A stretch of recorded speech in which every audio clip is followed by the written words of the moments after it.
courtroom air felt too still for a Friday morning. Reporters whispered her name before she even sat down. Ava Cole, the woman bold enough to drag a billionaire to court for everything he had. Her diamond bracelet caught the light like a challenge. Her smile could melt cameras. Across from her, Ethan Cole didn't look like a man about to lose $300 million. He didn't even blink. No lawyer beside him, just a single white envelope on the table. Perfectly centered. Silent, unshaken, dangerous. The judge adjusted his glasses, unimpressed. "Mr. Cole, your wife claims you hid corporate assets." Ethan lifted the envelope with 2 fingers, slid it forward. "Then she should read this first." Ava tilted her head, amused. She had come to steal his fortune, but he was giving her silence. The judge opened the envelope, paused, and suddenly laughed. Not politely, not kindly. A laugh so sharp it froze every camera lens in the room. Ava's hand gripped the table. Ethan's gaze never moved. What could possibly be inside an envelope that made a judge laugh at a billionaire in open court? What kind of man lets his wife walk in to ruin him, but walks out smiling? And when the truth in that envelope finally surfaces, whose life will be left standing? The oak-paneled courtroom was frozen in silence. Rows of journalists leaned forward, their pens poised, their cameras humming faintly under the fluorescent lights. Across the polished floor sat Ava Cole, 36, immaculate in a white Chanel suit, every strand of her golden hair locked into a sculpted wave. She wasn't nervous. She was performing. Her hand rested lightly on the table beside Logan Pierce, her lawyer and secret lover. To her right sat Ethan Cole, the man she once called husband. He looked calm, too calm. No watch on his wrist, no tie, just a navy suit and the stillness of a man who'd already calculated every outcome. The clerk read the case title aloud. Cole v. Cole, petition for asset redistribution. $300 million, half of his empire. Her tone, meant to sound neutral, carried the weight of scandal. Ava adjusted her cufflinks and smirked across the table.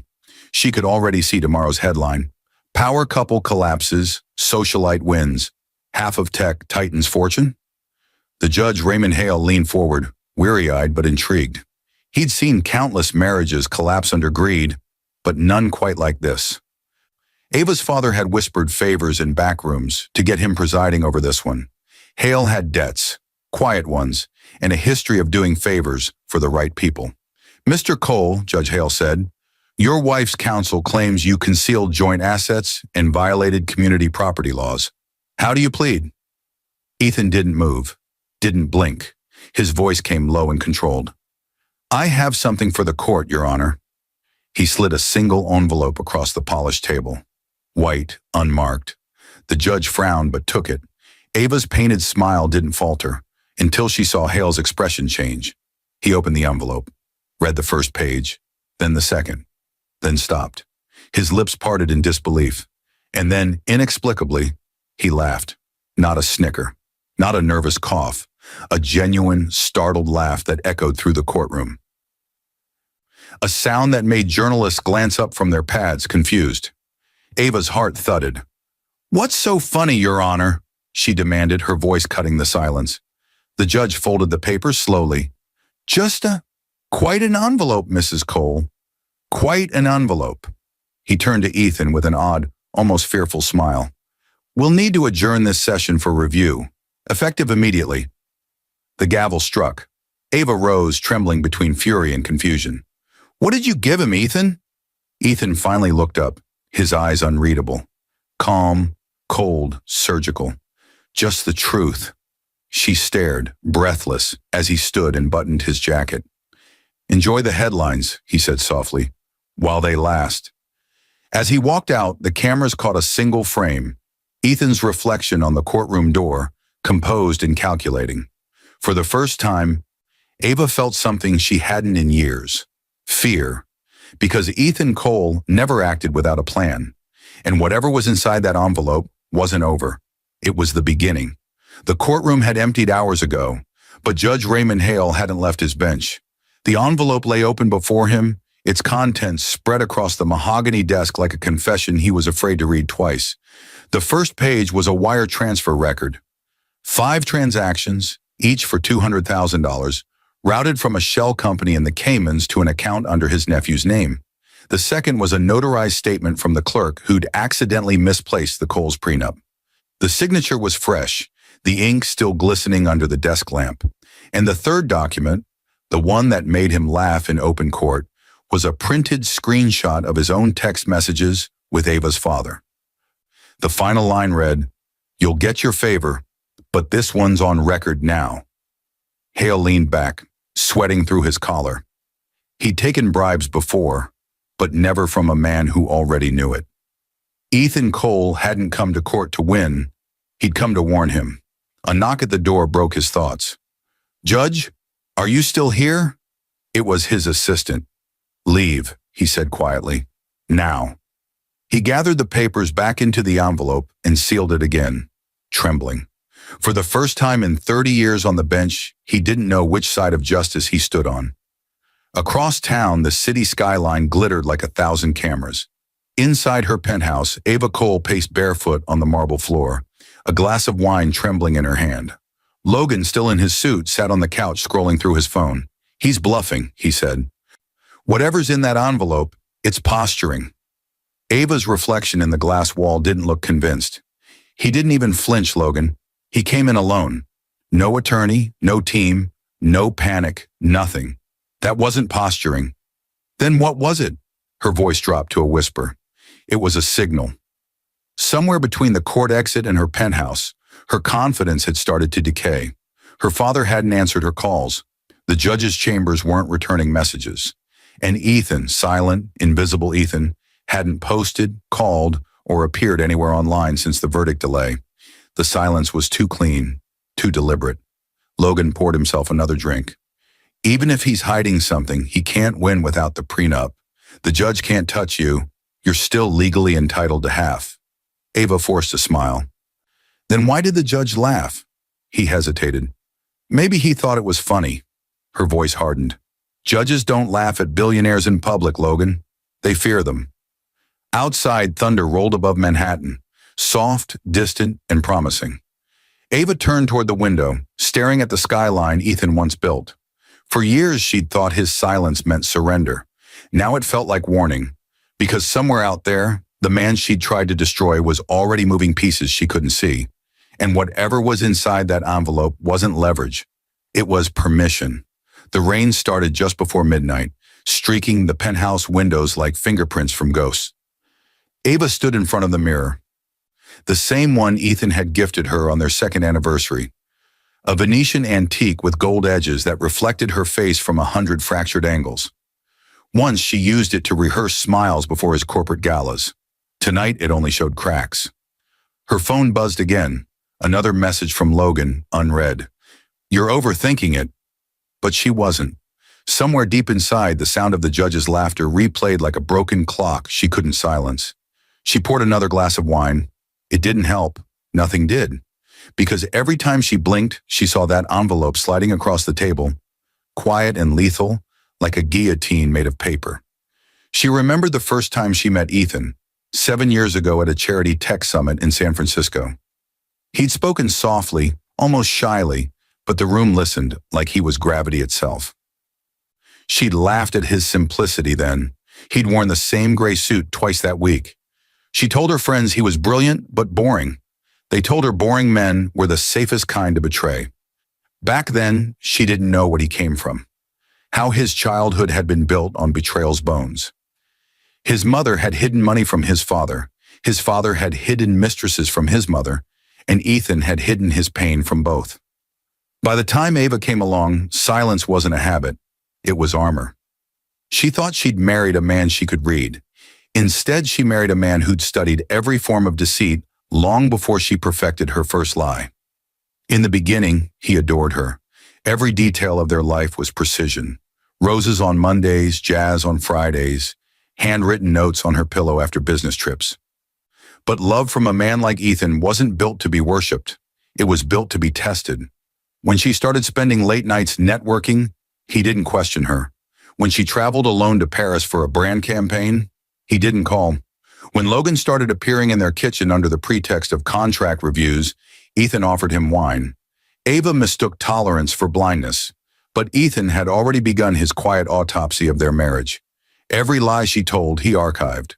Every late-night call, every hidden bank transfer, every message to Logan, all stored, all time-stamped. The night before she filed for divorce, he kissed her forehead and said, "I hope you get everything you're looking for." She thought he meant freedom. He meant evidence. Now, as thunder cracked over the city, Ava realized the truth too late. She hadn't been dismantling a man. She'd been feeding data into a strategist. She wiped her lipstick from the glass, whispering into the empty room. "What did you give that judge, Ethan?" But the question wasn't for him, it was for herself. Because in trying to take his empire, she may have just funded her own destruction. And somewhere miles away, Ethan Cole watched the same storm from his glass office, eyes calm, waiting for her to break first. Ethan sat alone in the glass-walled office of his 37th floor headquarters. The city stretched below him in ribbons of light, each window a story, each street a secret. He could still hear the faint echo of Judge Hale's laughter from the morning, the laugh that told him everything had gone exactly as planned. On the desk lay a single photo frame turned face down, his wedding photo. Ava smiling like a woman who believed she'd conquered the world, and Ethan smiling like a man who already knew how it would end. He'd built this company from nothing, a data security empire born from obsession. Every system he ever designed, every algorithm, every firewall came from the same childhood fear that truth could be stolen, rewritten, or weaponized. He'd watched his mother forge bank statements to bankrupt his father, then watched his father fabricate evidence to ruin her. From them, he'd learned that betrayal wasn't personal. It was procedural, and procedures could be studied. He poured himself a drink, the ice clinking like punctuation. In his mind, Ava's voice replayed the first lie she ever told him. "I love how simple you are, Ethan." She'd said it softly, tracing his jaw, her eyes glittering like glass. But what she really meant was, "I love how controllable you are." He had let her believe that for 7 years, because people who think they control you always reveal themselves faster. The mirror across from his desk reflected his silhouette, still, deliberate, dangerous. For years, he'd watched her reflection instead of her face, the subtle texts under the dinner table, the sudden weekend campaigns that never matched the calendar invites, the perfume that lingered even on nights she claimed to work late. Each inconsistency was logged in his private system, Project Halo, a silent AI that cross-referenced her lies against real-world activity. It mapped her deception like a weather forecast, predicting storms before they arrived. He had known about Logan for 2 years. He had even increased Logan's consulting pay just to see how far greed would drive him. He'd known about her hidden accounts, her borrowed jewelry, her fake charities. He let her believe she was outsmarting him because every betrayal needs a stage, and he was patient enough to build one. Now, as the city lights reflected across the windows, Ethan finally flipped the photo upright. He studied it, expressionless. Ava's smile, his silence, frozen in time. He whispered almost to himself, "You married a man who studies patterns, Ava, and betrayal is the oldest one." His phone buzzed. Vivian Shaw, his in-house counsel, had sent a single message. "Judge Hale called. He wants to meet tomorrow. Privately." Ethan exhaled slowly. The game was moving faster than expected. He looked back at the city, his empire of code, steel, and foresight, and smiled faintly. The judge's laughter had echoed in court, but soon the sound that would echo louder would be hers. Morning sunlight cut across Ethan's penthouse like a quiet interrogation. He stood by the window, coffee untouched, watching the news crawl across the TV at the far end of the room. Court adjourned indefinitely in Cole vs. Cole. The anchors were speculating, the internet already inventing stories about power, about secrets, about the mysterious envelope that made a judge laugh at a billionaire. He muted the TV. Let them talk. Confusion was the first phase of control. Vivian Shaw entered, her tone calm but edged. "You didn't file the counter petition. I know. You're letting her think she's winning. That's the point," he said softly. Noise makes people predictable. Silence makes them desperate. He walked toward the massive digital screen embedded in his wall. It displayed a live schematic of all his companies, subsidiaries, and private trusts. 1,000 branches pulsing faintly in blue. With one gesture, he began freezing them. Joint accounts, shared trusts, cards in both names. Ava's world began to vanish one transaction at a time. Across the city, her morning started with confusion. Her driver's card was declined. Her assistant called in panic about unpaid invoices. The penthouse staff asked if their salaries had bounced. Each small inconvenience built like pressure behind glass. Ava dialed Logan, furious. "He's cutting me off. You said he couldn't." Logan paced his office, trying to sound confident. "He's bluffing. He can't make any move until the court reopens the case." She laughed bitterly. "Then explain why I just got an alert saying my credit line's frozen." He said nothing. Ethan's silence wasn't weakness. It was the architecture of war. While the tabloids wrote stories of his humiliation, he quietly submitted sealed motions through Vivian, each one invisible to public record, but devastating in reach. Behind the curtain, federal investigators began tracing corporate donations tied to Ava's father's company, the same company that had bribed Judge Hale. Ethan didn't need a courtroom anymore. The system that betrayed him was now the weapon he owned. He turned to Vivian. "File nothing public for 3 weeks. Let the silence grow." Vivian nodded. "And her attorney?" He smiled faintly. "He'll talk soon." Men like Logan always do. By afternoon, Ava was pacing her marble living room, calling banks, lawyers, friends. The more she shouted, the less anyone answered. Her father refused to pick up. The judge had gone silent. Even Logan's tone had shifted from confident to careful. That night, when she finally threw her phone against the wall, Ethan's private feed caught the sound through the penthouse's old surveillance mic, one he'd left active long after moving out. He leaned back in his chair, eyes fixed on the waveform spike of her scream. For the first time since the trial began, he smiled. Silence, after all, wasn't the absence of noise. It was the sound of someone learning they'd lost. By Monday, Manhattan was whispering. Not about the trial, about the disappearance. Ava Cole's name had vanished from company boards, PR rosters, and even Google search autofills. Her brand partnerships were paused for review. Her photo shoots canceled. She woke to 60 unread messages in a notification that her public Instagram account, with 2.4 million followers, had been temporarily suspended for verification concerns. The emails followed like falling dominoes. Collaboration terminated, funds withheld, contract under audit. Her empire was evaporating, and she didn't know how. In Ethan's office, the sound of keys echoed like a metronome. Vivian stood beside him as the digital map of Ava's influence glowed on the wall. Every brand, endorsement, and joint venture connected through tiny red lines. Ethan's tone was calm, detached. Each one of those accounts was inflated through false claims of ownership. "We just submitted the receipts." Quietly, Vivian watched the web of lines start to flicker and fade, one by one. "She'll notice soon." "She already has," Ethan said.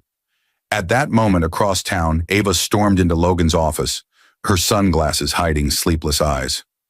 "Every one of my deals is being frozen. The networks say there are reports of forged tax documents. What did you do?" "I didn't do anything," Logan snapped. "You must have enemies. You always do." "Enemies?" she hissed. "I had one, and I married him." Her voice cracked, not from regret, but from the unbearable recognition that Ethan's revenge wasn't noisy. It was methodical. It was math. Ethan had always built systems designed to detect fraud, trace transfers, and expose misinformation. Now he'd turned those same algorithms on her. He had triggered audit bots that cross-referenced her influencer deals against her hidden accounts, revealing years of discrepancies. To the world, it looked like corporate fraud. To her, it felt like being erased pixel by pixel. By noon, she lost access to her car lease. By 3, her Amex went dark. By 5, her penthouse management notified her that ownership disputes had frozen the property's legal status. And that night, as the city lights reflected coldly on her now empty wine glass, the first article appeared online. Ava Cole's financial scandal, influencers' deals under investigation. The photo beneath was from the courtroom, her smirk frozen mid-triumph, now repurposed as irony. Logan called again, his voice lower now. "We can fix this, Ava. We'll issue a statement. Damage control." She laughed quietly, the sound hollow. "You don't understand him. He doesn't destroy you loudly. He watches you dismantle yourself." Somewhere downtown, Ethan closed his laptop and looked out over the skyline. He didn't smile this time. There was no satisfaction, just silence. "Phase 2 complete," Vivian said. Ethan nodded. "Tomorrow the noise begins." He reached for the remote and unmuted the television. The evening anchor was already talking. Breaking news. Corporate fraud linked to former CEO's ex-wife under investigation. He turned the volume up slightly. Let the world watch. The stage was ready for her fall. By Wednesday morning, Manhattan had a new addiction. Watching Ava Cole's downfall unfold in real time. News vans lined the street below her penthouse, their antennas aimed skyward like bayonets. Camera flashes leaked through her curtains, turning her sleepless face into a strobe of panic. On every channel, anchors repeated the same headline: "Socialite under investigation for corporate misrepresentation." Clips from the courtroom looped endlessly. The moment the judge laughed, the shot of Ethan sliding the envelope, her frozen smile. It was the kind of humiliation no PR team could bury. Ava sat at her kitchen island, scrolling through the wreckage. Her sponsorships were gone. Her email filled with legal inquiries and refund demands. Even her so-called friends had turned poetic in betrayal, posting vague captions about toxic people who wear diamonds. She tossed the phone aside and whispered, "He's controlling the narrative." Logan burst through the door minutes later, jacket half-buttoned, panic behind his professional tone. "Ava, don't talk to anyone. Not the press, not the networks. We issue one statement, a denial, and ride the storm out." "Ride it out?" She laughed sharply. "He's feeding them the storm." He tried to meet her eyes but couldn't. "Do you have any idea how much he's spending on this?" She took a long breath. "He doesn't need to spend. He owns the systems everyone else rents." Across town, Ethan was in a conference room overlooking Wall Street. Vivian had set up 3 screens. One showed live coverage of Ava's scandal. Another displayed analytics tracking keyword spikes, like AvaGate, Surinak's fake love queen, Sure, gold digger trial. The third screen monitored Ava's digital reputation score, plummeting in real time. Vivian spoke quietly. "By noon, half her brand network will blacklist her. By tomorrow, every endorsement she's ever signed will be pulled for breach of ethics." Ethan nodded. "Send a legal notice to the last agency that still represents her. Make them aware of the pending IRS review." He didn't smile, didn't gloat. This wasn't victory, it was execution by precision. At noon, Ava's world truly split. Her father's company issued a statement denying any ties to her finances. The board removed her from all honorary roles. Her penthouse landlord demanded proof of income, or eviction proceedings would begin within 30 days. And then the internet did what it always does. It feasted. Memes of the judge laughing flooded Twitter. Someone looped the footage to music. Even late-night hosts joked, "When the judge laughs before the verdict, you already lost." Ava watched one clip play again and again until her throat tightened. The laughter that once felt distant now lived inside her skull. Logan turned off the TV. "Tomorrow you'll issue a statement. Tears, remorse, confusion? Make it human." She shook her head slowly. "He won't let me talk. He'll make me irrelevant before I open my mouth." Logan frowned. "You think he still cares that much?" Her voice trembled. "No, that's the problem. He doesn't care at all." Outside, reporters shouted her name. Inside, her reflection stared back through the glass wall. A woman built for cameras, now destroyed by them. Somewhere, Ethan watched the same broadcast, the same reflection, and whispered, "And that's 3. Phase 3, public implosion, was complete. The world no longer believed in Ava Cole, and soon, neither would she. By Friday morning, Logan Pierce's office no longer smelled of control. The mahogany desk he once boasted about sat under a pile of unopened letters stamped confidential. Federal inquiry. His assistant had stopped showing up. His secretary had resigned overnight. He'd spent the last 48 hours answering phone calls from numbers that never identified themselves. Across the skyline, a single man orchestrated it all. Not out of rage, but rhythm. Ethan Cole was in motion, and Logan was merely the next beat in the symphony. At 9:13 a.m., Logan's computer froze mid-email. The cursor blinked, then his monitor went black. He frowned, tapping the keys. When the screen returned, his inbox had been replaced by a single folder labeled Project Halo. Inside it, every message, voice note, and transaction between him and Ava Cole. Dated, traced, indexed. His stomach dropped. Each file bore the same signature at the bottom. System audit initiated by Cole Technologies Security Division. He tried to stand, but his knees faltered. He knew what it meant. Ethan hadn't just caught them. He had recorded everything using his company's proprietary monitoring algorithm. And now those files were no longer private. They were evidence. By noon, Logan's firm received a subpoena. Someone had filed an insider trading complaint attaching his name to multiple leaks of Cole Technologies' quarterly forecasts. Leaks he'd sent to Ava to help her plan her lifestyle. The irony tasted metallic. At 2 p.m., Ethan walked through his own trading floor, silent as a shadow. Screens flickered with headlines. Federal agents investigate lawyer and corporate espionage scandal. He paused beside Vivian. They move faster than I expected. She replied, "You didn't just expose him. You handed them a roadmap." Ethan nodded. Phase 4 complete. Meanwhile, Logan's phone buzzed nonstop. Reporters, investigators, Ava. He ignored all of them until her name flashed again. He answered, voice trembling. "What did you do?" she hissed. He swallowed hard. "He got everything, Ava. The transfers, the messages, even the ones you deleted." "That's impossible."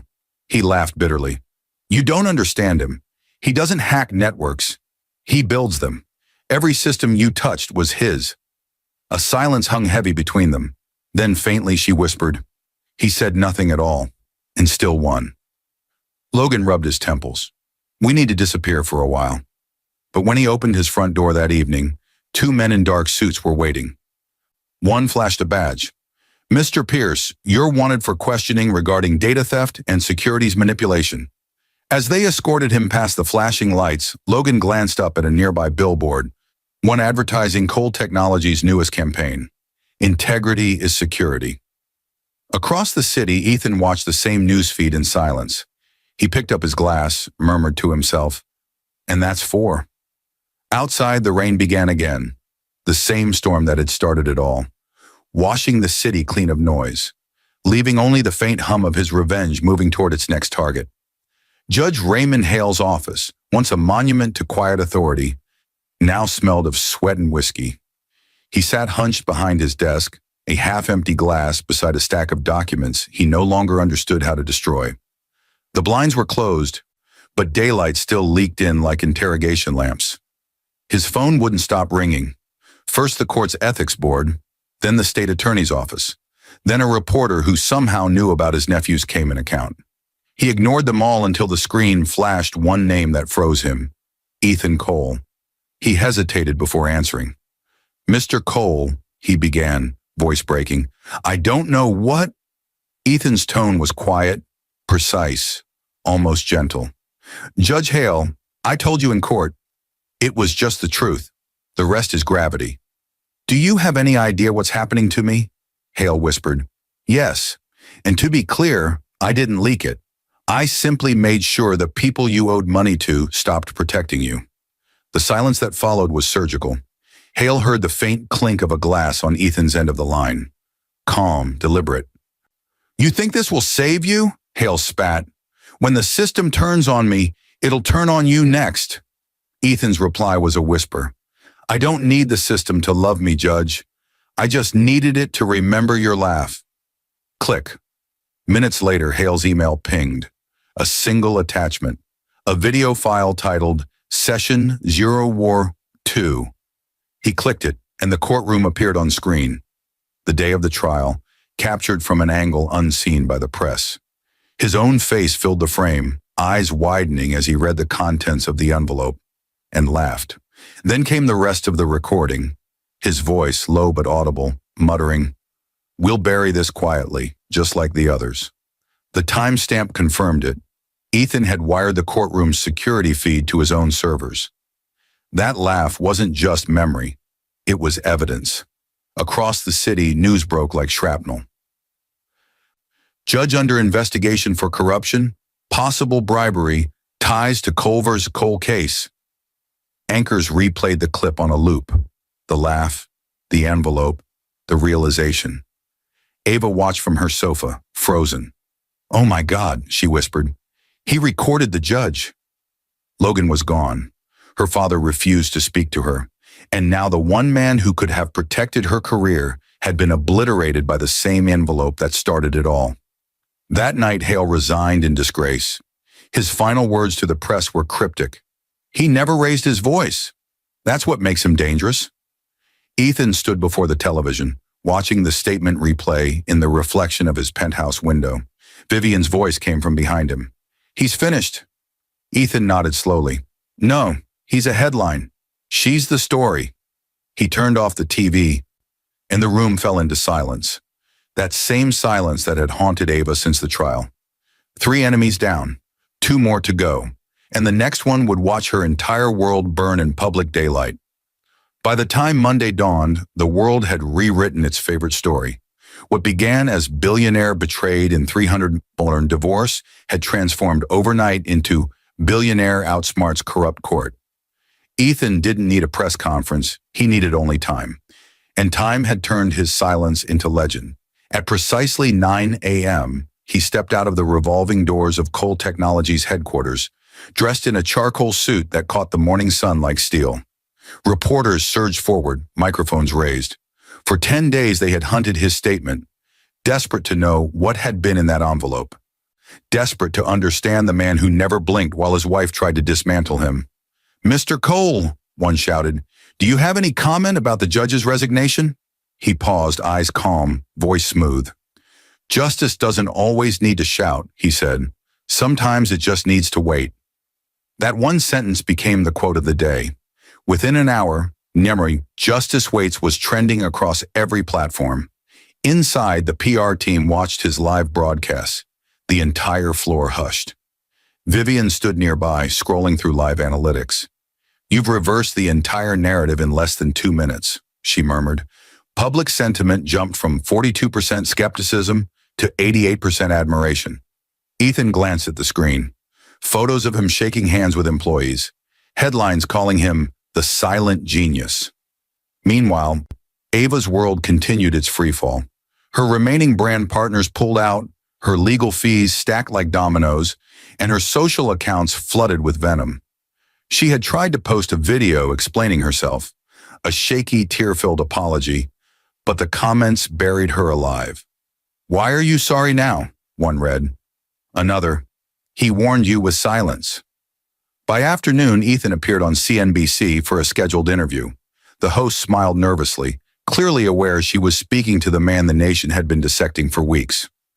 "Mr. Cole," she began carefully, "people are calling this one of the most strategic legal comebacks in recent corporate history. What message would you give to those who feel betrayed or wronged in silence?" He looked straight into the camera. His words were measured, each syllable deliberate. "Don't prove people wrong," he said. "Let their own truth prove them wrong for you." The interview ended with applause from behind the cameras. Within minutes, his quote became a global soundbite. Back in her penthouse, now half empty and eerily quiet, Ava watched the interview replay on 3 different channels. Ethan's voice filled the room like prophecy. She muted the television and stared at her reflection in the black screen. For the first time, she understood. He hadn't humiliated her in court. He'd let her publicly crown herself before removing the throne. Ethan didn't need to win a verdict. He'd won the world's memory. And as the city celebrated his calm, she felt the walls closing in. Not from noise, but from the silence that followed him everywhere. He had given the judge an envelope.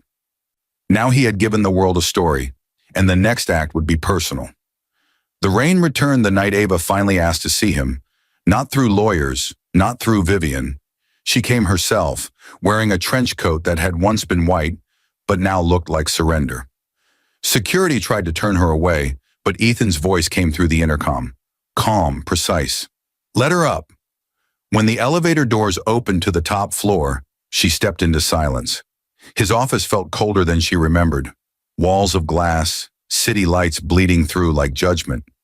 Ethan stood by the window, hands in his pockets, watching the skyline that still whispered his name. For a long time, neither spoke. Then Ava said quietly, "You've made your point." Ethan didn't turn. "Have I?" Her voice cracked. "You've destroyed me. My accounts, my brand, my family, everything." He finally faced her. "No, Ava, you destroyed yourself. I just showed you where the mirror was." She took a step closer, trembling. "You think this makes you the hero? You made me into a monster." He studied her face the same way he used to study market data, measuring trends, not feelings. "You were already won," he said softly. "You just finally ran out of people willing to believe your lies." Tears streaked her makeup. "Ethan, please, I have nothing left. Not even a home. You proved your point. Just stop." He walked to his desk, opened a drawer, and pulled out a single folder. "Do you remember what you said the night before you filed for divorce?" She looked confused. "I don't." "You said, 'No man walks away from me without regret.'" He placed the folder on the desk. "Inside are DNA results for the 2 children you claimed were mine." Her knees weakened. "Ethan, they're not. I knew for years. I paid their tuition anyway. Not for them, for you. Because I wanted you to know that I could love what wasn't mine and still not need you." Ava broke, collapsing into the chair across from him. "You're not human." He smiled faintly. "No, I'm prepared." For a long moment, the only sound was the rain against the glass. Then Ethan added quietly, "You wanted to take my fortune in court. Instead, I gave you something money can't fix: memory.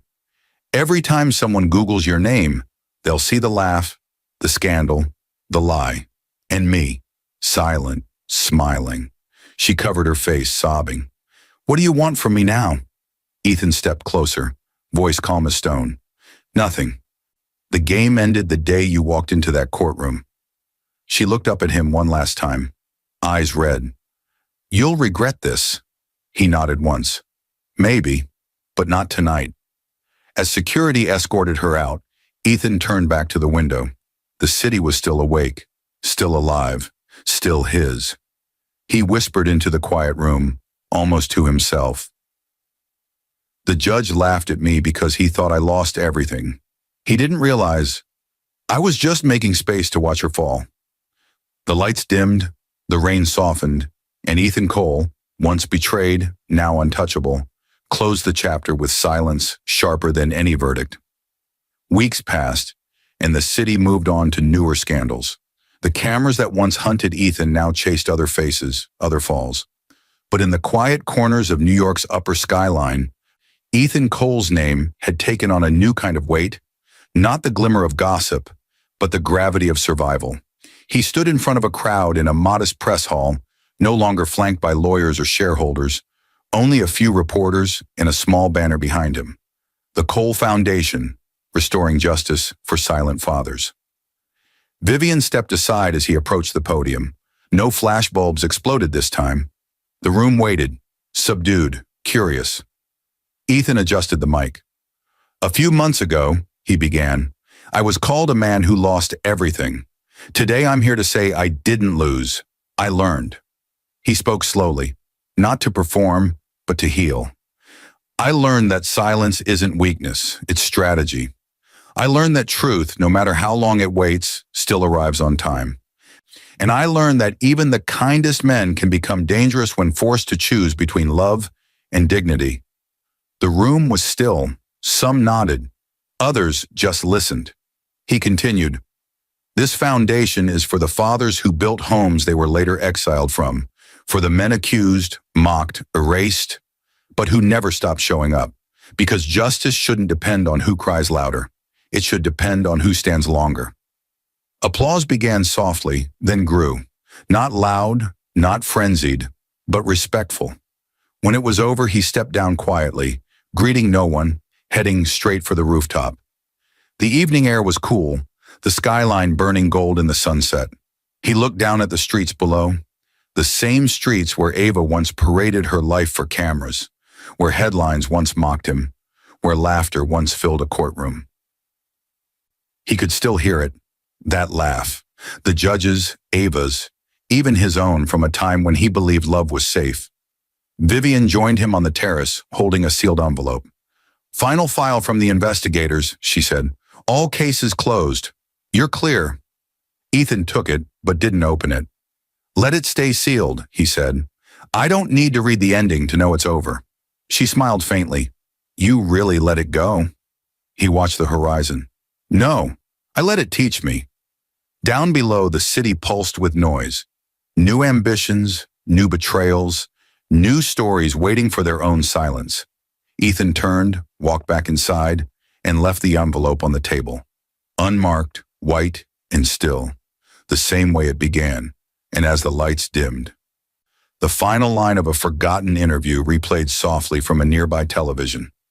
"Sometimes the quietest man in the room isn't losing. He's preparing." Ethan smiled almost imperceptibly. Some wars end with victory. His ended with clarity.